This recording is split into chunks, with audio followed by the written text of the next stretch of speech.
पांचों पांडवों से कैसे प्रेम करती थी द्रौपदी। महाभारत में द्रौपदी का स्थान केवल एक पत्नी के रूप में नहीं, बल्कि एक नारी की अद्भुत शक्ति, त्याग, प्रेम और बलिदान के रूप में भी है। वह एकमात्र ऐसी स्त्री थी जिसने पांचों पांडवों से विवाह किया और उनके प्रति समान प्रेम और निष्ठा रखी। यह कथा द्रौपदी के उस अनूठे प्रेम को दर्शाती है जो उसने पांचों पांडवों के प्रति निभाया। द्रौपदी का जन्म पंचाल के राजा द्रुपद के घर हुआ था। वह कोई साधारण स्त्री नहीं थी, उसे स्वयं अग्नि से उत्पन्न माना जाता है। उसका जन्म ही एक उद्देश्य के लिए हुआ था, अधर्म का नाश और धर्म की स्थापना। कई राजकुमार उससे विवाह करना चाहते थे, लेकिन उसने अपने स्वयंवर में यह शर्त रखी कि जो वीर धनुष की मछली की आँख को भेदेगा, वही उसका पति बनेगा। अर्जुन ने यह कार्य सफलतापूर्वक किया, लेकिन नियति ने ऐसा चक्र चलाया कि वह केवल अर्जुन की ही नहीं, बल्कि पांचों पांडवों की पत्नी बन गई। यह विवाह उसके लिए कोई साधारण घटना नहीं थी। एक नारी के रूप में वह केवल एक पुरुष से प्रेम कर सकती थी, लेकिन उसे नियति ने 5 पतियों को अपनाने का दायित्व दिया था। अर्जुन से द्रौपदी का विवाह सबसे पहले हुआ था और इसी कारण वह अर्जुन से सर्वाधिक प्रेम करती थी। जब अर्जुन ने स्वयंवर में उसकी परीक्षा पास की, तो द्रौपदी का मन पहले ही अर्जुन को अपना पति मान चुका था। अर्जुन की वीरता, तेजस्विता और धर्मपरायणता ने द्रौपदी को गहराई से प्रभावित किया। वह उसके प्रति आकर्षित थी और उसे अपना सर्वस्व मान चुकी थी। लेकिन नियति ने उसे यह सुख लंबे समय तक नहीं दिया। जब माता कुंती ने बिना देखे कह दिया कि जो भी लाए हो उसे 5 में बांट लो, तो द्रौपदी को 5 पांडवों की पत्नी बनना पड़ा।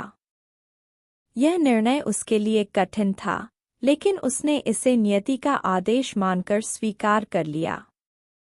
युधिष्ठिर एक शांत, धर्मनिष्ठ और न्यायप्रिय राजा थे। द्रौपदी उनके प्रति अत्यंत श्रद्धा रखती थी।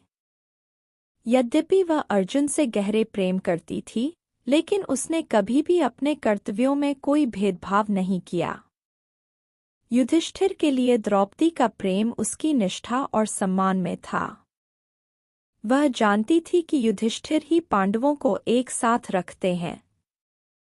उनके बिना यह परिवार बिखर सकता था। जब युधिष्ठिर ने जुए में उसे दांव पर लगा दिया और वह कौरव सभा में अपमानित हुई, तब भी उसने युधिष्ठिर को क्षमा कर दिया। उसने कभी अपने स्वाभिमान का त्याग नहीं किया, लेकिन उसने अपने पति के निर्णयों को सहन किया और उनके साथ खड़ी रही। भीम सबसे अधिक बलशाली और रक्षक था। जब भी द्रौपदी संकट में होती, वह हमेशा उसकी रक्षा के लिए खड़ा रहता।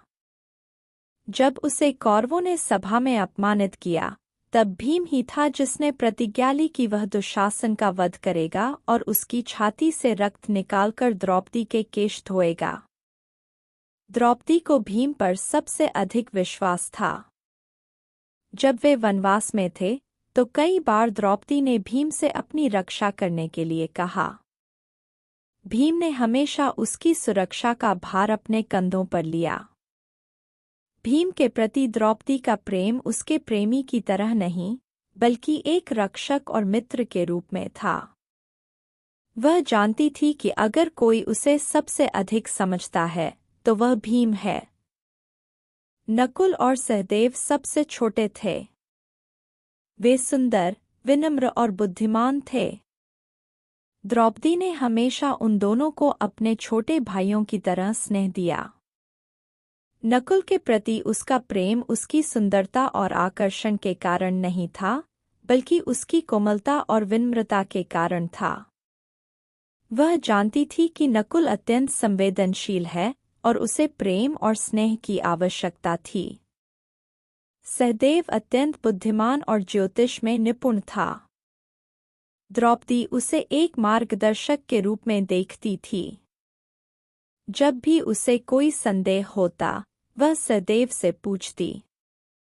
इन दोनों के प्रति उसका प्रेम एक बड़ी बहन या माता के समान था। वह उनकी रक्षा के लिए हमेशा तत्पर रहती। द्रौपदी ने अपने 5 पतियों से समान प्रेम किया, लेकिन उसने हमेशा धर्म और न्याय का पालन किया। वह कभी किसी एक के प्रति पक्षपाती नहीं हुई। उसने अपनी शक्ति और प्रेम से 5 को एक साथ रखा। वह जानती थी कि यदि वह किसी एक को अधिक प्रेम करेगी तो बाकी 4 के मन में संदेह और द्वेष आ सकता है। उसका प्रेम 5 के लिए अलग अलग रूप में था। अर्जुन के लिए गहरा रोमांटिक प्रेम, युधिष्ठिर के लिए सम्मान और निष्ठा, भीम के लिए विश्वास और साहस, नकुल और सहदेव के लिए मातृवत स्नेह। महाभारत के युद्ध के बाद जब पांडव हिमालय की यात्रा पर निकले तो सबसे पहले द्रौपदी ही गिरी। युधिष्ठिर ने कहा कि द्रौपदी गिर गई क्योंकि वह 5 पांडवों को समान प्रेम नहीं दे पाई। वह अर्जुन को सबसे अधिक प्रेम करती थी। लेकिन क्या यह सच था? शायद नहीं। द्रौपदी ने अपने जीवन में हर संभव प्रयास किया कि वह 5 पांडवों से समान प्रेम करे। उसने अपना सारा जीवन धर्म, निष्ठा और प्रेम में अर्पित कर दिया। जब वह गिरी तो उसने केवल एक ही नाम लिया, श्री कृष्ण, क्योंकि वही उसका सबसे बड़ा प्रेम था। वही उसका सखा, रक्षक और मार्गदर्शक था। द्रौपदी का प्रेम केवल एक पत्नी का प्रेम नहीं था। वह नारीत्व, शक्ति, धैर्य और निष्ठा का प्रतीक थी। उसने अपने 5 पतियों को समान रूप से प्रेम किया, लेकिन अलग अलग रूपों में। उसकी कहानी हमें यह सिखाती है कि प्रेम केवल आकर्षण नहीं होता, बल्कि यह निष्ठा, त्याग और धर्म का भी रूप होता है। द्रौपदी का प्रेम अमर है और उसका जीवन हर नारी के लिए प्रेरणा है।